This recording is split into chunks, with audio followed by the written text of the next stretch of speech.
Okay, this is a Mul-T-Lock MT5 Plus.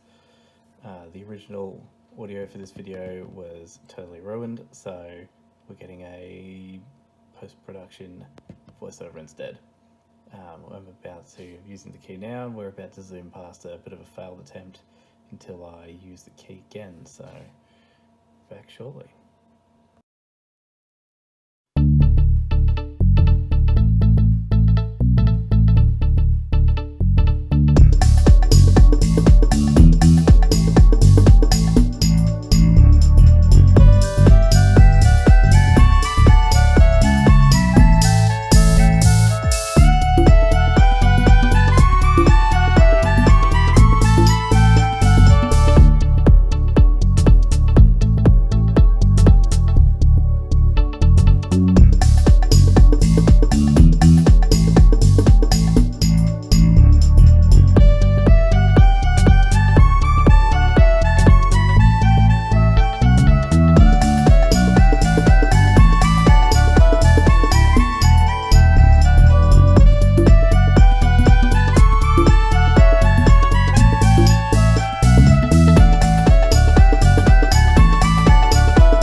Alright, and we're back from that. So the sliders were playing a bit weirdly. It was feeling very crunchy. I wasn't sure what was going on, so I thought I'd reset, use the key again, come back to scratch. So you saw maybe a bit of that. So I'm just sliding all the sliders all the way to the far left. I'm sticking the tension tool in, and I'm using a bit of rubber band assist. It just means you can let go of tension. It makes it a lot easier to move those sliders around. Stops you touching so many of them by accident. So we've got the camera in the back of this one. I have done it before this lock with the camera from the front. It's just a bit more awkward. You can find my Lockwood MT5 video where I did it from the front. But in the interest of filming, I thought it might be a bit easier and clearer if we had it from the back. You get the view the whole time. So I'm just trying to set a slider somewhere. Looks like slider 4. And then when I sort of pulse the tension tool, and you can see that slider slightly lift up there as I was moving it. So after I've moved them, 3, 4 and 5 on this need to be moved across a bit. 1 and 3 stay in place. So I'm sort of wiggling it around to try and see those sliders bounce up and down as the sidebar hits into the bottom of them. So I do that a lot. Here I'm using another tension tool. So I can like sort of float pick the tension back and forth, and you can see that slider there. There are a few of them actually bouncing up and down, so that means those sliders are not set in the correct spot. So I'll go back and adjust them. I do a lot of this going back and forth, trying to get these sliders right for quite a long time. But it's, I guess, interesting to see, so here some of it is. These sliders also have a really nasty habit of jumping straight past the true gate when you try and set them under tension. So you have to be really quite careful, otherwise it flings all the way off to the side, and you'll see a few times I have to get in a thin pick, push it back the other direction.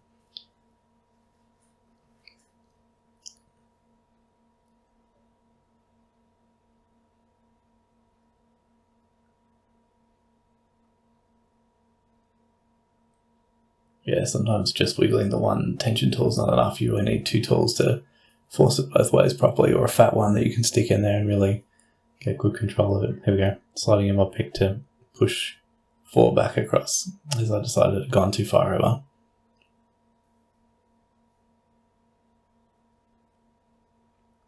But I know from looking at the key and from having picked it before that it does need to be at least a little bit slid over.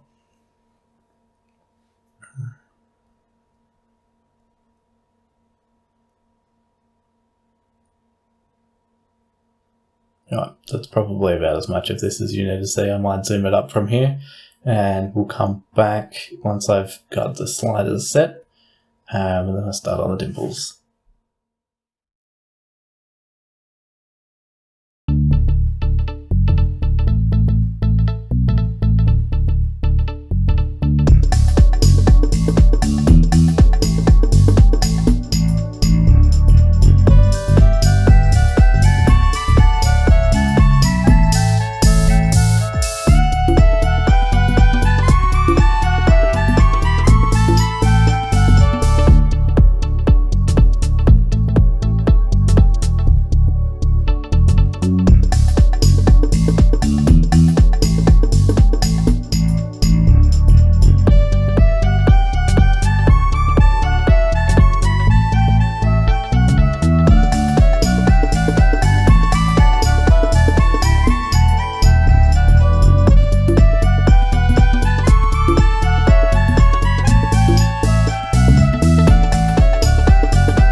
Alright, so now that we're back to normal time, you can see I did a lot of screwing around trying to check my dimples were ready or all the sliders were set, and lots of back and forth. So here I'm just trying to set that alpha pin with a hook.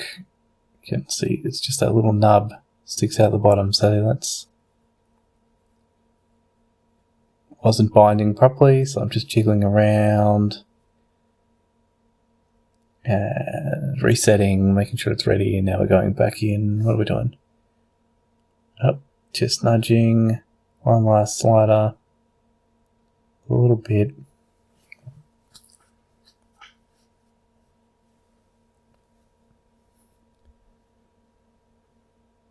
Yep, giving it the wiggle test. All the sliders are staying put, so that means they must be set correctly.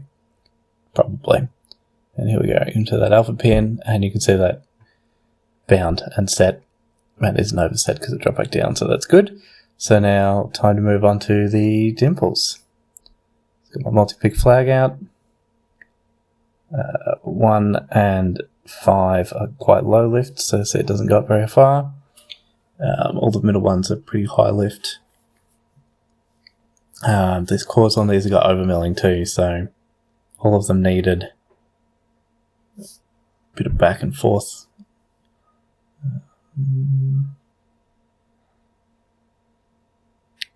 Yeah, it didn't feel right there. Things stopped binding, so reset, go back to the alpha pin, click. Back to the dimples. Click. Set on that one. Little taps.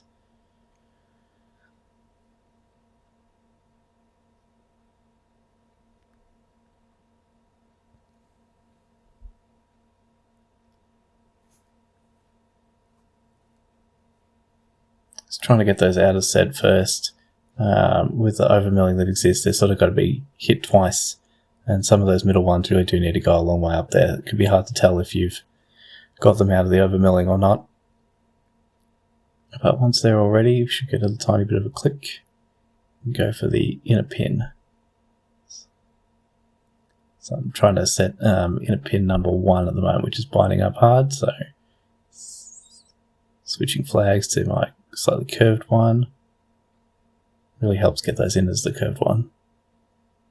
There we go. Got that, we're into a false set.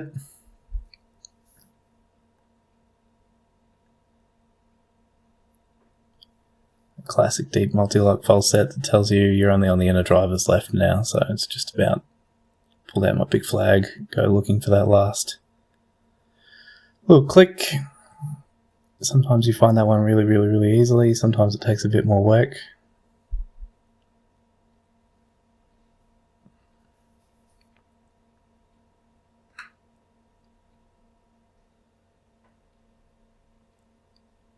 Switch back to the inner flag. So number 1 must be the one that's the problem.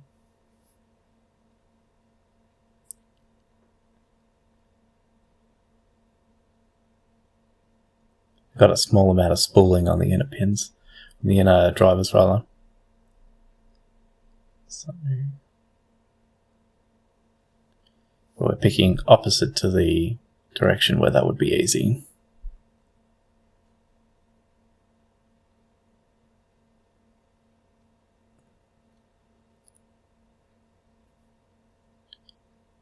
Is just trying to get under pin 1. And there we go, got it open. That only took half an hour in real time. Thankfully you don't have to watch quite that long. There we are, turn the core. See, that's all the way picked. Wiggle, wiggle, wiggle, wiggle. Back to locked. Alright, now we can get on to gutting this thing. So just put the tools down, turn the camera off, don't need to see that anymore. Get all this crap out of the way.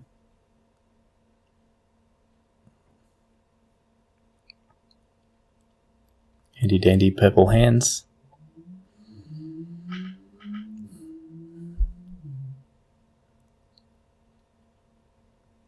Alright, slide the vise slightly more useful. Put my pinning tray where you can't see it at all. This is not exactly at a normal camera angle for me, so I thought that was in frame, but it obviously is not. I don't worry, I do move it later. Pick up the lock.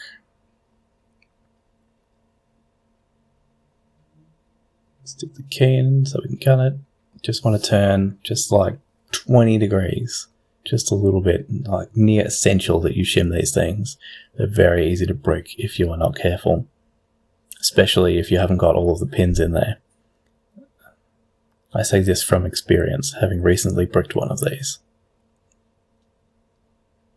Alright, get the follower in. Got to keep a finger on the side ready for the ball bearing that wants to fall out, and the sidebar that wants to fall out the bottom. Got to hold 3 directions at once. Alright, I'm just putting the sidebar in the tray that you can't see, arranging the springs that fell out in the tray that you can't see. I'm showing off the sidebar, you can see it's got the groove in the middle. There's the core, barely in frame. Oops, slightly out of frame, back in frame.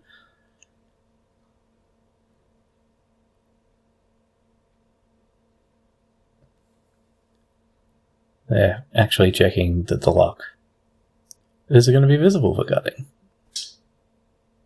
Alright, drop that ball bearing out. It's just an anti-drill ball bearing. It doesn't have any impact on picking. It just sits in the side of the core.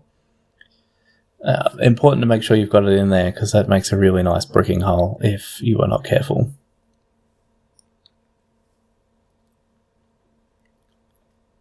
I accidentally dropped out an inner key pin and I'm looking for where the hell it is. Like I'm missing one.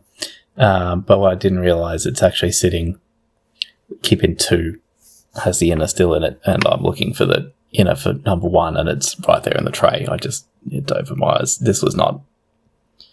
I've done a lot better job gutting this thing before. Pins were everywhere. I dropped all the inners out all over the place.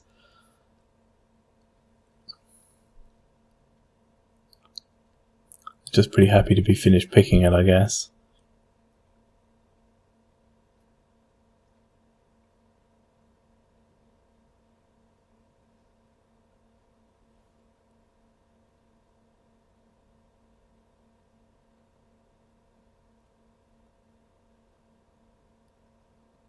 So on my what's the difference between Lockwood MT5 and MT5 Plus video. I did go over a bit more the specifics of how all these bits fit together and what they all do. So for proper explanation of the parts, you're better off watching that video, which I will link in the description, and try and work out how to do one of those fancy card annotation things. And a bit of difficulty getting these sliders out. They do sort of stick in there a bit. Minimize bashing.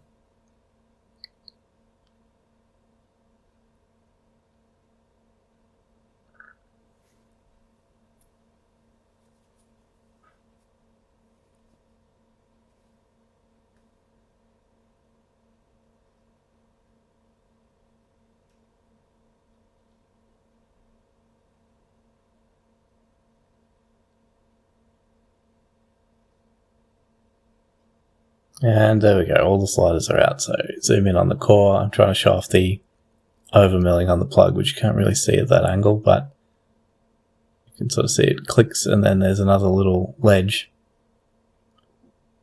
Hopefully you'll be able to see that in a second. Yeah, there we go. You can just see that little ledge there. So it's not counter milling, things don't get trapped into it. It's just like an extra step. It makes every pin act like a T-pin.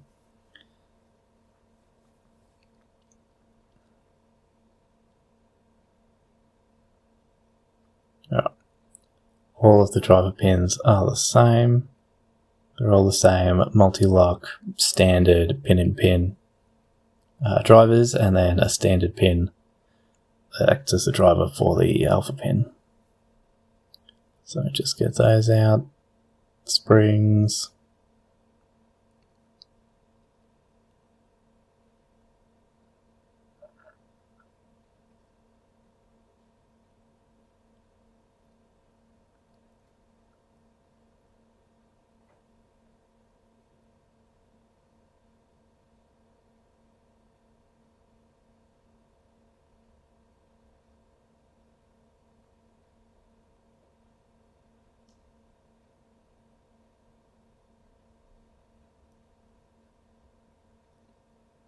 I forgot about the alpha pin, so that's why I looked a little tiny bit surprised there. One more spring, so here we are. You can see the sidebar groove in the cylinder. That down, get a zoom in on everything. So just move that ball bearing so it doesn't roll out. So there you can see we've got the 5 pin-in-pins. We've got the 5 pin-in-pin drivers. We've got the 5 sliders with the small serrations on them, which you can just see there, and the 1 true gate.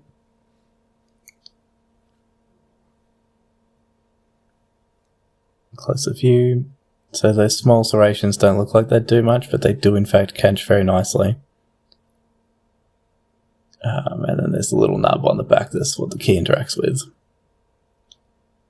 So, yep, there we go. You can see the pin-in-pin driver, a little bit in the middle springs, and you can see that they are in fact just a little bit spooled on that lip there, which is why it took me just a little bit to get pin 1 at the end. And I'm just demonstrating that this one doesn't have counter milling on those. Sometimes the key pins on the MT5 Plus can be counter milled, but the one I have, they're not. It's just an inner pin, fits inside the outer key pin. And then finally the alpha pin. You can see the key interacts just with that tiny little nub, so the only bit that's available inside the lock. And it's just got a standard driver. Sometimes they come spooled, but that really makes no difference because they only have to set the tiniest little bit. So there we go, that's the MT5 Plus.